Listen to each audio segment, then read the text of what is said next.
글의 요지로 가장 적절한 것은 중심 내용 또는 주제를 파악하는 중. 요지는 바로 뭐냐? 이 부분을 함께 체험해서 보자고. 글쓴이의 주장이나 또는 글의 핵심 내용을 하나의 문장으로 표현한 것을 말을 해요. 글의 구조적 관점에서 접근하는 것이 좋습니다. 내용적인 측면보다 구조 독해를 하는 것이 여러분들의 청산력을 높이고 요지를 파악하는 데 큰 도움이 됩니다. 그래서 이 방법을 해야 됩니다. 앞하고 뒤에 집중한다. 중간부터 끝까지 가는 거 아니라, 알겠지? 먼저 글의 도입 구조. 그래서 관종을 여기서 합니다. 관종짓을 여기서 해요. 자, 그 문장이 중요한 이유는 첫 번째, 글의 결론일 수 있죠.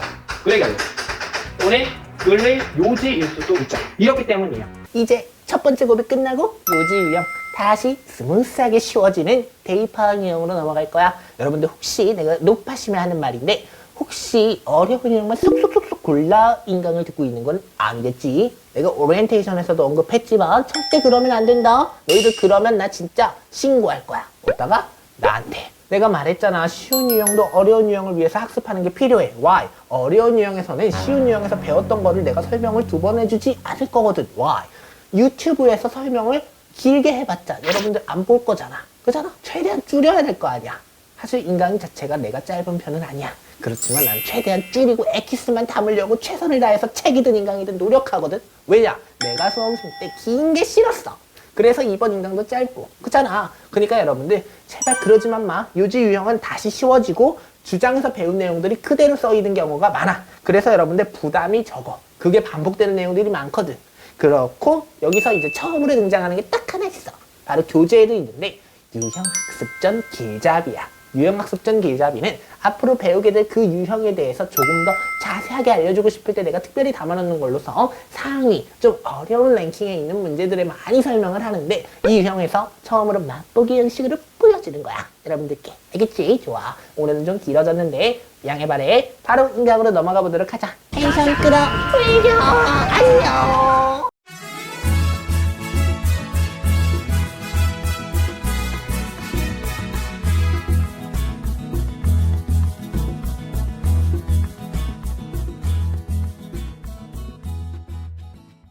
헤이 모두들 안녕. 내가 누군지 아니? 여러분 반갑습니다. 상영애들의 이상혁 선생님입니다. 오늘은 여러분과 함께 수능 영어의 5번째 유형이죠. 바로 요지 유형에 대해서 학습하도록 하겠습니다. 우리 요지 유형 같은 경우에는 앞에서 한번 단어로 언급한 적이 있는데 언제 언급한 적 있죠? 우리가 주장 배울 때 언급한 적 있죠? 주제 제목 요지 주장 배웠던 거 기억나세요? 주제 제목 요지 주장 난이도 순이니까 요지 유형은 쉬운 순서로 2번째로 쉬운 문제죠. 그죠? 주장 유형보다는 조금 어렵나 봐요. 그러니까 내가 주제 제목 요지 주장이라고 했겠죠. 이게 어려운 이유는 다름이 아니라 선택지를 힌트로서 쓸 수가 없어서 그냥 조금 더 어렵다라고 그냥 해놓은 것 뿐이에요. 그리고 이 요지 유형 같은 경우에는 지문이 굉장히 핵심적인 지문이기 때문에 전달하고자 하는 메시지를 전달하는 지문이니까 그럴 수밖에 없죠. 그래서 얘가 조금 더 난이도가 있는 걸로 평가를 했습니다. 하지만 주장하고 거의 비슷해요. 무지 쉬워요. 그리고 얘들아, 우리가 주장 유형에서 굉장히 자세히 배웠거든요. 이게 주제 제목 요지까지 연결된다고 내가 말했죠. 그렇기 때문에 여기서 전달하고자 하는 내용이 너무 없는 거야. OSM 해결풀이 전략에서 거의 비슷하고 설명했고 연결사 알려줬고 해서 필요가 없더라. 그래가지고 여러분을 위해서 유형학습전 길잡이라는 거를 여러분들께 제공해주고자 합니다. 이 유형학습전 길잡이는 어려운 문제로 갈수록 빛을 발하라 하는 부분이에요. 굉장히 빛을 발하는 부분입니다. 여러분들에게 배경적인 지식이 될 수도 있고요. 그러니까 배경 지식이 소재에 대한 지식이 아니라 이 문제 풀이에 있어서 전체적인 수능 영어에 대한 관점에서 그리고 이 쉬운 부분에서는 조금 상대적으로 중요성이 덜하기는 하지만 예열은 해봐야죠. 유형학습전 길잡이가 등장하는 부분을 조금 이해를 하고 함께 보셔야 될 것 같아서 한번 넣어봤습니다. 그래서 여기 내용은 조금 많아요, 여러분. 하지만 OSM 해결풀이 전략이 짧으니까 부담 갖지 마시고 여러분들이 접근해 주셨으면 좋겠습니다. 자, 그럼 우리 이제 발문 분석 먼저 보도록 하겠습니다. 이 유형 같은 경우에는 가장이라는 게 들어간다는 거 첫 번째 중요합니다. 글의 주제에 어떠한 견해를 갖고 있는지를 물어보는 거예요. 그러면 필자의 생각이구나 할 수 있죠. 견해는 필자의 생각이니까. 그리고 우리말로 표현한 선택지 중에 하나를 찾아야 한다라는 거고요. 그래서 있잖아, 주로 명확히 드러나는 무엇인가가 있어요. 바로 명확히 드러나는 주제문. 첫 번째, 명확히 반복되는 주제문. 또는 반복되는 부분이 등장하는 경우가 있어요. 그리고 같은 의미를 다른 말로 바꾸어 표현한 부분. 같은 단어를 계속 다른 의미로 바꿔서 동의어로 다른 거 쓴다 그랬잖아. 동의어, 아니 다이어로 여러 개 쓴다 그랬잖아. 뭐야? paraphrase. 내가 여기서 써주는 이유는 외우라는 거야. 앞으로 계속 이 단어 등장하니까 외웁시다. paraphrasing을 중심으로 글의 주제를 파악하고 그 주제에 부합하는 요지를 선택지에서 골라주셔야 됩니다. 오케이. 이게 발문 분석 끝. 앞부분 다 솔직히 이 부분 다 많이 지겹도록 들었죠? 그래서 빨리 넘어갈게요. 자, 이번에는 출제 트렌드 경향 보도록 하겠습니다. 요지 파악하기는 그래서 필자가 전달하고자 하는 무엇을 중심 내용이나 또는 주제를 파악하는 유형이에요. 중심 내용 당연하지. 요지니까 중심일 거고 주제를 파악하는 유형. 아 그러면 잠깐만. 근데 내가 이렇게 질문할게요, 여러분. 주제랑 요지의 차이 아세요? 여러분, 주제와 요지의 차이. 자, 주제가 뭔지는 아세요? 그래, 주제는 주로 주제문에 등장하는 그 문장이 주제일 거야. 근데 요지는 뭐예요? 주제랑 차이점이 있을 것 같은데 단어가 다르잖아요. 요지는 뭘까? 이렇게 말했을 때 명확하게 설명해 줄 수 있는 친구들이 있나요?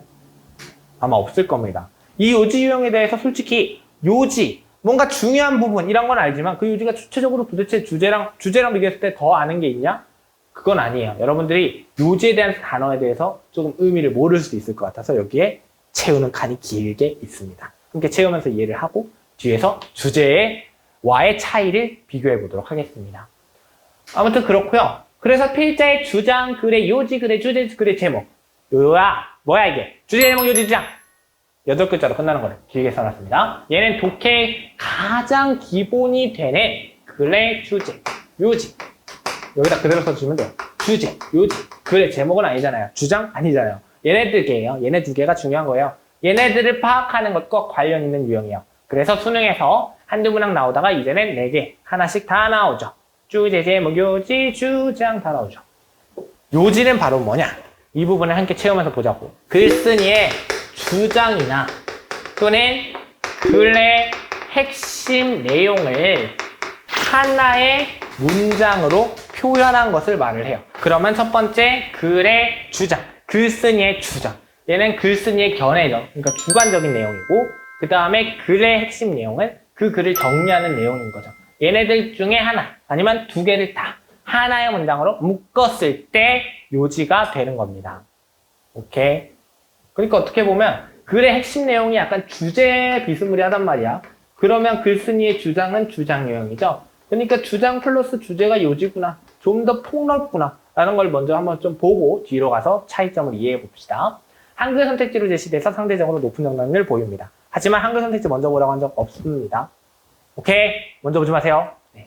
자, 이 유형학습장 길잡이 두 번째 페이지, 마지막 페이지예요. 유형학습장에서. 글에서 나타나는 요지에 대해서 뭐가 목적인지를 한번 시작해보자 보도록 하겠습니다. 자, 얘들아, 이 요지는 뭐가 목적이겠어? 당연한 거지. 요지가 중요한 거래잖아. 그 글에서 중요한 거잖아. 생각이나 중심 내용이래잖아. 중요한 내용 전달이겠지. 중요한 내용 전달이 목적입니다. 그래서 이 내용의 전달이라는 점에서 글의 주제 제목과 비슷해요. 그죠? 그러니까 이 주제 제목, 요지, 주장이 한 세트죠. 근데 요지랑 주제 뭐가 달라요? 궁금해 하셔야 돼요. 내가 지금 말했을 때 아까 궁금해 하셨어야 돼요. 궁금함에 대해서 이 표가 풀어줄 겁니다. 먼저 첫 번째 이 요지는요. 뭐냐면 설명이 되는 핵심이 되는 중요한 내용이에요. 핵심 굉장히 단어가 좀 세다 그지? 핵심어뿐만이 아니라 핵심 딱 하나잖아. 핵심어는요 하나예요 여러분. 핵심이 되는 중요한 내용도 하나인 겁니다. 근데 중심이 되는 문제는 하나일까? 꼭 하나라고 단정 지을 수는 없어요. 그래서 주제보다 요지가 좀 더 폭넓구나라는 걸 알 수 있고 더 중요한 거나 그러니까 폭넓게 중요한 거를 하나를 더 지엽적이게 담고 있구나라는 걸 볼 수 있습니다. 여러분이 기출을 분석하거나 내신 대비를 할 때 지문을 보면 주제문이 2개인 경우도 있습니다. 없는 경우도 있지만 그죠? 형광펜 2줄 그은 적도 있어요. 이게 바로 중심이 되는 문제이기 때문에 그렇거든요. 중심이 되는 문제는 1개일 수도 있지만 지문의 길이상 1개일 경우가 많죠. 수능 지문이니까. 하지만 2개인 경우도 배제할 수 없어요. 그래서 주제랑 요지는 이런 점에서 첫 번째 차이를 보입니다. 그래서 다른 점을 구체적으로 좀 더 내용적으로 설명하면 요지는 주제와 함께 그에 대한 결론까지 제시해요. 그러면 얘는 주제 봤어. 얘 주제 들어갔지. 이게 지금 중심이 되는 문제가 들어간 거야. 이게 여기로 들어간 거야. 오케이? 그래서 이게 이거에 대한 결론까지 했을 때가 핵심이 되는 거지. 오케이? 근데 이 주제는 그냥 소재의 특성이나 문제점 정도를 제시하는 정도에서 그칩니다. 그러니까 얘가 좀 더 짧죠. 얘가 좀 더 범위가 좁죠. 그냥 이 정도인 거예요. 중요성은 얘가 더 높겠지. 요지가 더 중요한 거예요. 선지의 형태는 그렇기 때문에 특히 우리는 요지 배우고 있으니까 얘라도 기억합시다. 두 개 다 배우면 좋지만 A는 B다. A는 B를 한다. 이런 식으로 단언적인 어조로 전달하는 경우가 굉장히 허다합니다. A는 B다. 인간은 동물이다. 이런 것들이 요지가 될 수 있는 거고요. 그 다음에 주제는 어떠한 문제점. 지구온난화 속 해파리의 경보, 해파리의 위험성. 이런 것들. 이 문제점이죠. 그리고 무엇무엇한 것. 얘는 소재의 특성인게요. 예쁜 것, 아름다운 것, 달콤한 것 이런 식으로.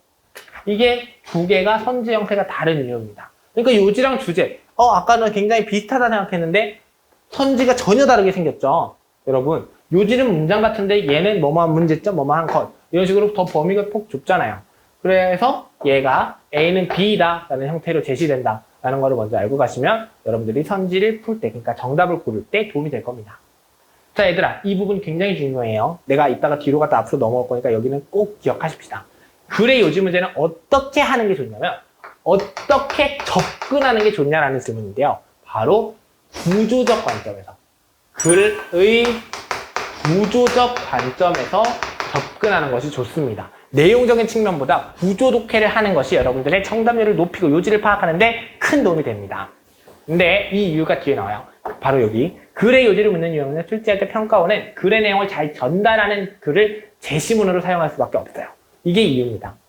좀 더 쉽게 말하면요. 자, 평가원이 글을 쓰나요? 글쓴이가 평가원인가요? 아니죠. 글쓴이는 외국의 어떤 사람이에요. 그죠? 그렇기 때문에 이 평가원은 요지를 드러내는 글을 찾다 보니 그 지문을 골라서 발췌를 해서 뽑아오죠.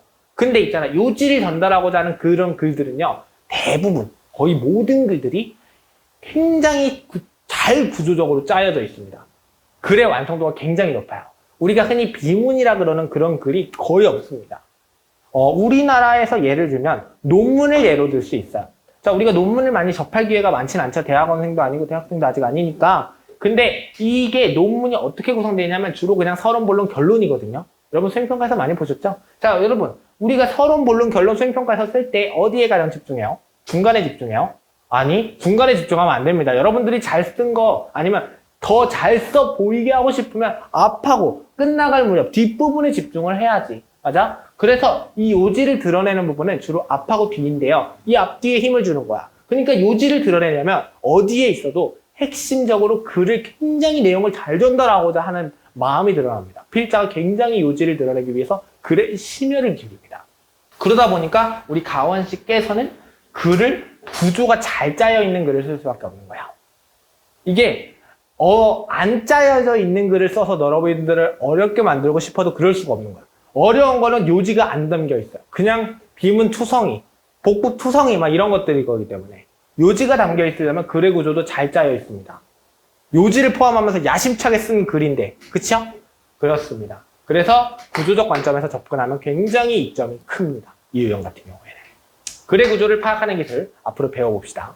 뒤에 나와요. 자, 위에서 말한 이유로 요지 파악 문제의 지문은요. 보통 우리가 뭐라 그러냐면 야, 넌 좀 돌려 말해야 돼. 너무 대놓고 빠바박 꽂아. 이게 뭐예요? 너무 우회 화법이 아니라 직설 화법이라 그러죠. 얘도 굉장히 직설적입니다. 왜냐, 요지는요, 그 사람이 전달하고자 하는 건데 얼마나 확신에 차서 전달하고자 하고 싶었어요. 그러다 보니까 굉장히 직설적이고 단언적입니다. 오케이? 그러면 그 요지를 포함한 문장은 야심차게 쓴다 그랬으니까 굉장히 중요한 내용밖에 투성이죠. 그래서 주제문을 담고 있는 경우가 굉장히 많아요. 주제문이 거기서 지문에서 담고 있는 경우가 다른 지문에 비해 압도적입니다. 평가원이 내릴 때 이런 지문만 골라오다 보니까 주제문 생길 가능성이 높다는 거예요. 이 말은 그 말이에요. 우리 가원 씨를 내가 좀 괴롭힌 겁니다. 또한 지문의 난이도 자체 어렵지 않아요. 내가 말했죠. 자, 얘들아. 우리가 요지를 등장시킨다고 해서 그 글을 야심차게 쓴다고 해서 야심차게 쓰는 게 수준이 높아지는 거지 어려워진다는 건 아닙니다, 여러분. 읽는 수준이 어려워진다는 게 아니에요, 여러분. 오히려 쉽게 접근합니다. 우리가 논문에서도 서론, 본론, 결론이라고 했죠. 본론에서 주로 어려운 내용 나와요. 서론에서 어려운 내용 안 나옵니다. 결론에서 종료하기 때문에 오히려 본론이 더 어렵고요. 결론 그 다음으로 어렵고요. 가장 쉬운 게 서론이에요. 그래서 얘 같은 경우에도 지문 난이도가 어려울 수가 없어요. 선지만 한글일 뿐만 아니라 지문의 난이도도 쉬울 수밖에 없다고요. 오케이? 그래서 빠르게 풀어야 된다. 지금 이 두 줄 있죠? 이 두 줄 꼭 기억해요. 여러분, 내가 진짜 걱정되는 게 딱 하나 있는데 뭔지 알아? 내가 이제 수능에 이제 공개를 하죠, 유튜브에다가. 이걸 공개를 했는데 18개 유형인가? 그거를 공개를 했는데 조회수가 빈칸 추론 순서 이런 것들은 엄청 많은데 맨 앞 1번 목적 유형만 많고 그 다음으로 많은 게 나머지 다 전멸하는 거. 여러분, 나 이거 말하는 거 아니에요, 여러분. 빈칸 추론하고 순서만 본다고 빈칸 추론 순서 다 맞출 수 있는 거 아니에요. 단계적으로 포석을 밟아가야지. 내가 왜 이거 순서대로 설명하고 있는데. 그래? 이거 듣는 학생들 정말 감사합니다. 여러분들을 위해서도 굉장히 큰 도움이 될 거예요. 오케이? 수능은요, 아무리 영어가 절대평가여도 상대평가나 다름이 없는 게 그 친구들보다 잘 봐야 돼요. 항상 그래요. 현실적으로. 나 자신과의 싸움인 건 맞는데요. 평가원이 고심을 하는 이유가 뭐겠어요? 그냥 절대평가만 그러면 다 1등급 나오게 해주지. 아니거든요. 1등급 학생 수를 정해놔요. 이 정도를 목표로 삼는다고. 그렇기 때문에 그 안에 들려면 다른 그 학생들보다 좀 더 뭔가를 해야겠죠. 이것도 좀 더 뭔가예요. 아무리 맨날 맞히는 유형이어도 좀 더 뭔가를 하는 겁니다. 이게. 알겠지? 꼭 봐야 돼. 알겠냐? 좀 봐라. 오케이? 좋아요. 실수를 피하기 위해서 주제문이 앞부분에 나왔더라도 우리가 앞부터 봐야 된다는 걸 약간 여기서 좀 던져줬다. 넌지시. 뒤에 그에 반하는 게 나오기도 해요. 그에 반한다고 하면 뭐가 나오는 거예요? 예외. 예외가 등장하거나 또는 뭐가 등장하는 거야? 예시. 그래서 그 뒷부분에 반하는 예외 예시 있는지 잘 보셔야 돼요. 이게 바로 스캔하는 게 정답. 혹시 모를 함정이 있을 수 있단 말이야. 뒤에서 뒤집어 엎는 거지. 평가원이 우리 지문을 구성할 때 지문 내용의 뒤가 엎어지는 걸 데려다 놓는 거지. 그러면 앞부분에서 여러분들이 분석한 거는 말짱 도로함의 답을? No. 도로목은 아니지. 앞에서 한 걸 뒤집으면 정답이지. 근데 앞부분만 보고 나서 뒤집을 생각을 안 하면 그 앞부분만 봤을 때 정답을 제대로 고르겠어요? 반대로 고르겠죠? 당연히 평가원은 반대인 선지도 냅니다. 그죠? 그러면 그거 고르는 거야. 그러니까 요지가 솔직히 정답률 매우 높죠. 근데 가끔 10% 넘는 오답을 고른 이유 있지. 그게 이거예요. 앞부분에서 골라버린 거지. 여기에 여러분들이 들어가면 되겠어? 안 되겠어? 한 번밖에 없어. 수능 점수가 나오는 거 1년에. 들어가면 안 되겠지. 그래서 얘를 피하려면 예외 예시 있는지 한번은 보자. 입니다. 그 다음은 이거는 분석적인 내용이에요. 현재까지 수능 영어의 요지 유형에서 글의 전개 방식은 크게 3가지입니다. 뭐가 있냐? 첫 번째, 두 번째, 세 번째가 있습니다. 1번. 앞부분에서 요지를 제시한다. 2가지이겠네. 그리고 그에 대한 설명을 이어가는 거. 얘는 2021학년도까지 분석한 거예요. 오케이? 예. 이게 첫 번째인데 25% 정도 됩니다. 많지는 않다, 그지? 생각보다. 그리고 두 번째, 도입부가 들어가고, 그 다음에 설명하고, 그 다음 세 번째에 결론을 제시하는 거. 이 구조는 마지막 문장이 글의 요지인 거죠. 이 마지막 문장이 글의 요지인 경우는요, 미괄식인 거지. 맞나요? 네. 이거는 마지막 문장이 글의 요지. 중괄식은 몇 % 정도 될까요? 끝이 중요한 경우는 생각보다 얘보다 많아요. 몇 프로? 35%. 앞보단 뒤가 중요하네, 알 수 있고요. 그 다음에 세 번째, 도입부의 주의를 끄는 사례나 기본 전제가 먼저 그냥 깔리고요. 그 다음에 글의 요지나 중간에 위치하는 거예요. 이 글의 요지가 중간에 위치하니까 두미 양괄식이 아니라 중괄식이 있는 거죠. 중괄식인 경우가 있죠. 그리고 요지에 대한 설명으로 마무리하는 경우. 얘 같은 경우에는 35%입니다. 자, 그러면 여러분 함께 생각해 봅시다. 여러분들이 수능 영어 독해 방법을 알려주는 선생님이라고 가정합니다. 이랬을 때 이걸 토대로 뭐가 중요하다라는 거를 알 수 있습니까? 아니죠. 내가 아니죠라고 하는 거는 당연히 이렇게 생각했을 것 같아서. 여러분들은 중간부터 끝까지 읽어야겠구나 라고 생각했겠죠. 왜 70%니까 35, 35. 얘가 제일 낮으니까. 하지만 내가 말하고 싶은 건 이게 아니에요. 바로 뭐냐? 지문의 앞하고 뒤를 읽으세요 라고 말하고 싶습니다.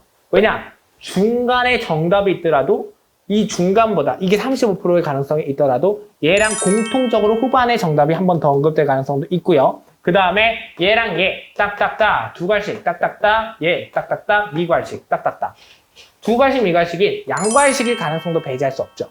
맞아요? 앞뒤가 다 중요할 수도 있잖아.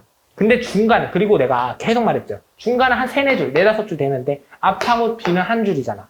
그러면 분량적으로 이게 해석해갖고 요지 하나 찾는 게 낫겠니? 앞뒤 가지고 요지 유추하는 게 낫겠니? 그리고 재수없게 없으면 다시 보는 게 낫겠니? 그지? 후자가 낫겠지? 그래서 이 방법을 해야 됩니다. 앞하고 뒤에 집중한다. 중간부터 끝까지 가는 거 아니다. 알겠지? 아니야. 그렇게 생각하는 사람들 접어.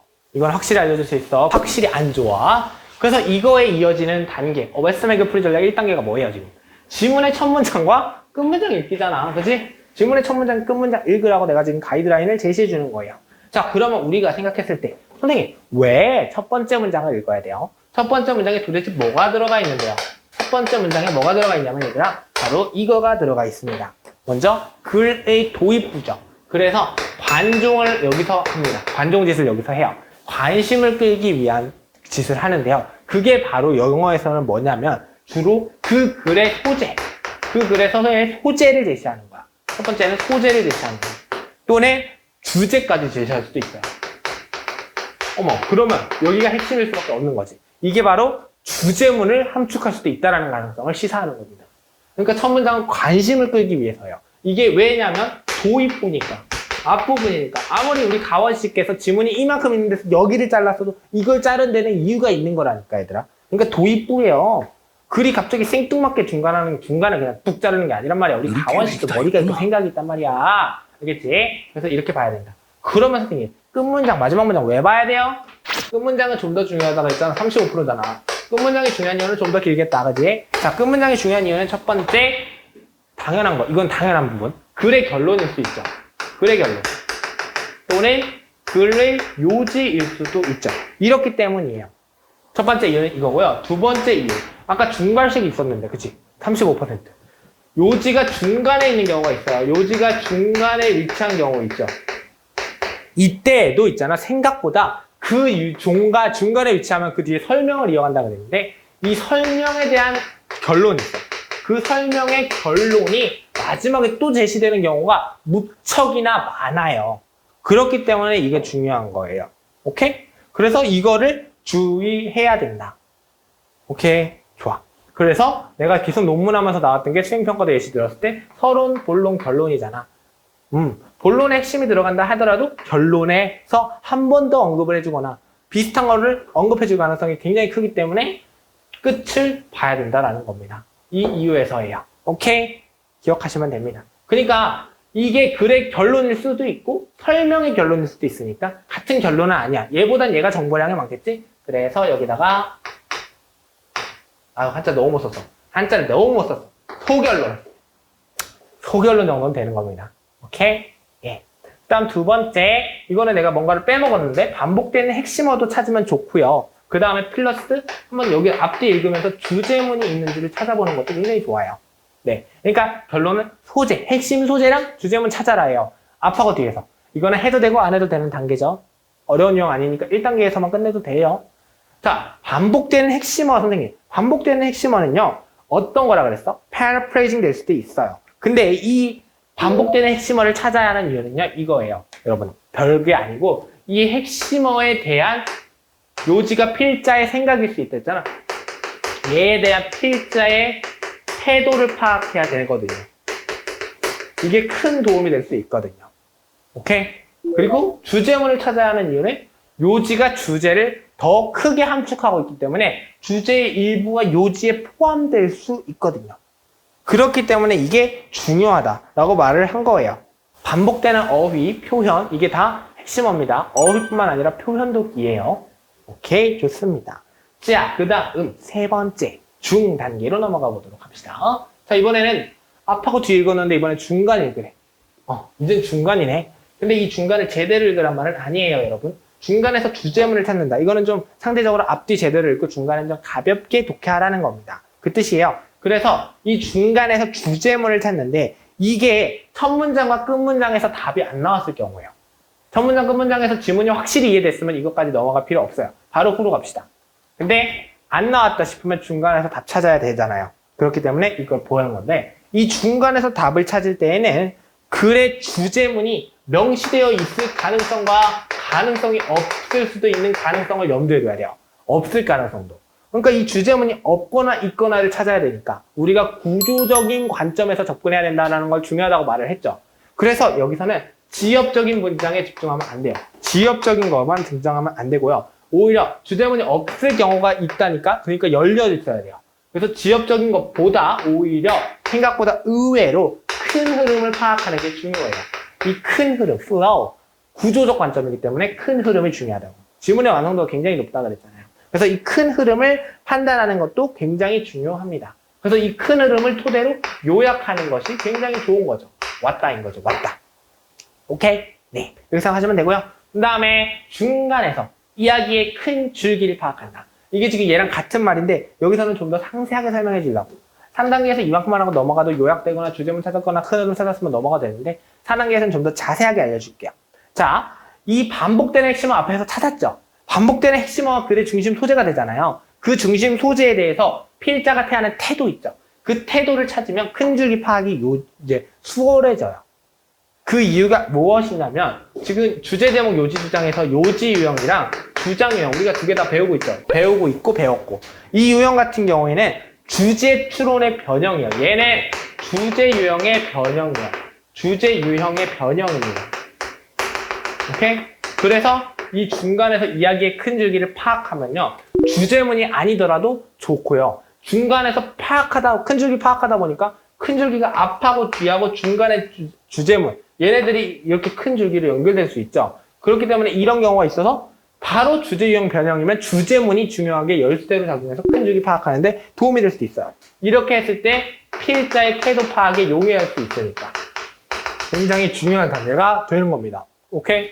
그래도 여기서 가장 중요한 건 앞이죠. 선문장, 끝문장에서 정답을 가급적 찾는 게 가장 좋아요. 그러면 이제 우리가 정답을 찾기 위한 정보를 지문에서 쏙쏙쏙쏙 골라봤어요. 이제 쏙쏙쏙쏙 골라봤으니까 선택지를 봐야겠죠? 오케이? 자, 여기서 있잖아. 선택지를 볼 때는 주의하셔야 되는 걸 알려줄 거야. 첫 번째, 매력적인 오답이 등장하는 경우가 있습니다. 우리가 흔히 말하는 매력적인 부분은 뭔지 알아요? 매력적인 오답. 매력적인 오답은 바로 첫 번째가 이거예요. 지엽적인 부분. 그 지문에서 일부만 반영한 거예요. 지문의 일부만 반영. 한 선택지가 바로 첫 번째 매력적인 오답이 될 수 있습니다. 오케이? 좋아. 그러면 이 지문의 일부만 반영한 거를 어떻게 걸러낼까요? 여러분. 먼저 첫 번째, 그 지문에 등장하는 어휘 있죠? 지문 등장 어휘를 선택지에서 활용하는 겁니다. 그대로 넣거나 패러프레이징 하는 경우가 있어요. 그 말은 지문에서 찾은 단어 있죠?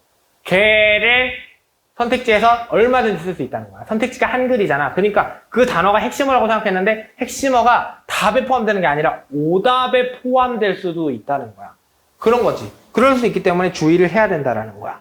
오케이? 그래서 이거를 유의하셔야 되고요. 그 다음, 일부의 내용보다는 주장, 결론을 포괄하고 있는 내용이 정답이다.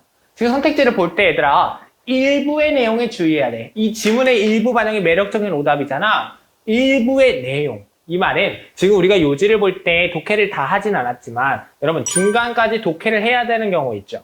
아니면 그냥 여러분들이 암묵적으로 그냥 지문을 전체적으로 많이 읽었거나 그러니까 중요 문장과 보충 문장을 가려내지 않고 읽는 경우 이러다 보면 일부의 내용도 어디가 중요한지 파악을 못하는 거야. 여기서는 그래서 중요한 게 이건 거예요. 중요 내용이랑 그러니까 중요 문장이랑 보충 문장을 잘 구분할 줄 알아야 되는데 이거를 구분을 잘 못했을 때 일부 내용을 선택지의 일부 내용이 나오면 정답으로 골라버리는 겁니다. 이게 아무리 요지 유형이라 쉬워도 그거를 주의하셔야 된다라는 거야. 오케이? 그래도 한글 선택지니까 내가 선지해서 길게 할 건 없지. 그 다음 마지막은 인과 선호의 관계. 우리가 배웠죠. 이거는 주제, 제목, 요지, 주장 4가지 유형. 즉 대입파악 유형은 전체가 다 전부 중요한 내용이에요. 그래서 앞에서 요지랑 주장할 때 배웠으니까 제목이랑 주제할 때 인과 선호의 관계 내용 언급은 안 하거나 짧게 하고 넘어갈 겁니다. 여러분, 인과 선호의 관계라는 거는 앞하고 뒤, 원인과 결과, 설명 한번 해줬죠? 원인과 결과가 바뀌거나 앞하고 뒤를 바꾸거나 이런 식으로 진행되는 거예요. 그러면 앞하고 뒤가 바뀌었을 때 오답이 되는 거죠. 즉, 뭐 흐름순이라든가 아니면 그냥 원인 결과가 뒤바뀌면 그 사실이 달라버린 게 돼버리니까 안 되는 거고. 이런 식으로 인과 선호의 관계.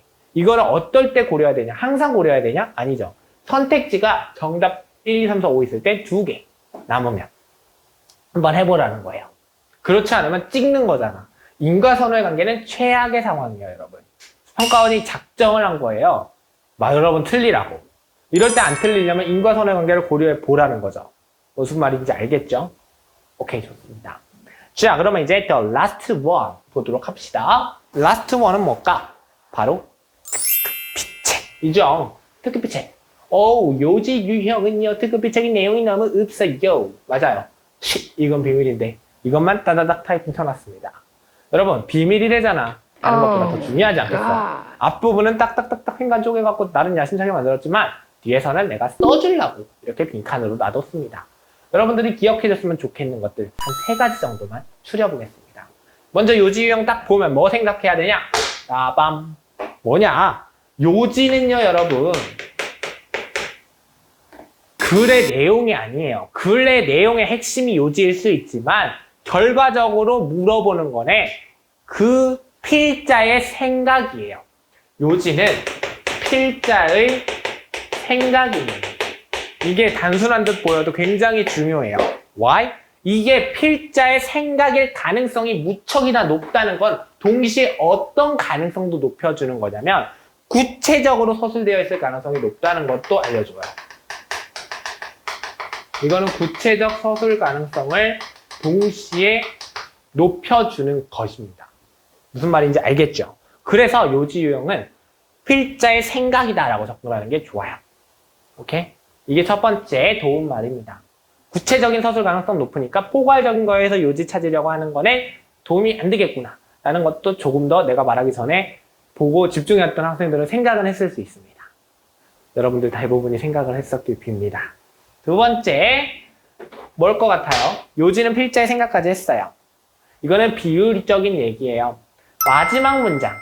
자, 소결론이 될 수도 있고 그냥 마지막 문장에서 처음으로 등장할 수도 있고 아무튼 최종적으로 그 글이 내용이 중간에 역접의 연결사 뭐든 뭘로든 바뀌었어도 마지막 문장은 그거에 대해서 바뀐 거 안 바뀐 거 다 반영한 결과물이죠.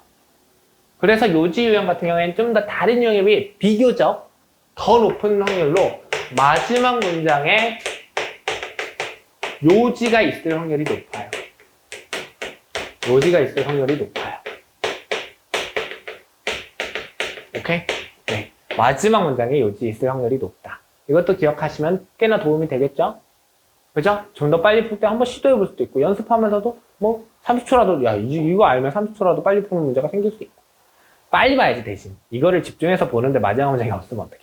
이런 거는 빨리 보라는 거야. 도움 말인 거야. 힌트. 알겠지? 좋아. 그 다음, 세 번째. 자, 여러분. 오답. 이번에는 오답의 기준이야. 선택지가 한글인데도 불구하고 틀리는 것들은 정말 반성해야 된다는 뜻이야. 오답을 고르는 경우는 근데 의외로 현실적으로 어쩔 수 없어. 이런 느낌이 있어요. 글의 일부만 반영한 선택지가 정답이 아니라고 그랬잖아. 그러니까 이 말을 바꾸며 말하면 다시 다른 의미로 패러프레이징 하면 뒷받침 문장을 골라버리는 거야. 이거 지금 아까도 말했는데 또 말하고 있어. 뒷받침 문장 고르지 마. 제발. 구분해 중요 문장이랑 구분은 중요하지 않은 문장이랑. 쉬운 대입파악 유형의 요지 유형에서부터 그 연습을 하자고. 구분해야지 중요 문장이랑 비중요 문장을. 오케이? 좋아. 이걸 알면 되고요. 그래서 이거를 볼 때 여러분들 조금 더 핵심. 내가 보충하고 중요만 가려. 이렇게 말을 했죠. 근데 조금 이거는 한 줄로 해석되지만 한 줄로 정의되지만 꽤나 그걸 가려내는데 도움이 되는 거라서 적어주겠습니다. 여러분, 지문에서 중심 소재 있죠. 여러분들이 핵심어나 그런 거 찾잖아. 그 중심 소재의 이거는 선택지 고를 때가 아니라 지문 보충하고 중요 가려낼 때야. 중심 소재의 범위를 벗어나면 안 된다. 선생님 왜 자꾸 당연한 말이에요? 아까부터 계속 당연한 말 왜 해요? 중요하니까 한다고. 쉬운 것도 어려운 것처럼 내 쉬운 문제 풀이 설명의 요점이라 그랬잖아요. 중심 소재의 범위를 벗어나는 건 아닌 거예요. 주로 보충 설명은 TMI예요. 그 중심에 대해서 설명을 구체화하기 때문에 또 다른 예시가 등장해요. 그러니까 다른 예를 등장시킨다고. 그 지문 중요한 거를 설명하기 위해서. 그렇기 때문에 그 중심 소재 찾으면 상대적으로 조금 더 수월해집니다. 왜 해결 전략이 그 단계로 이루어졌는지 이 정도 설명했으면 납득이 가시죠? 네, 좋습니다. 그러면 오늘 요지 수업 여기서 마치도록 하겠습니다. 수고 많으셨고요. 안녕히 계세요, 여러분.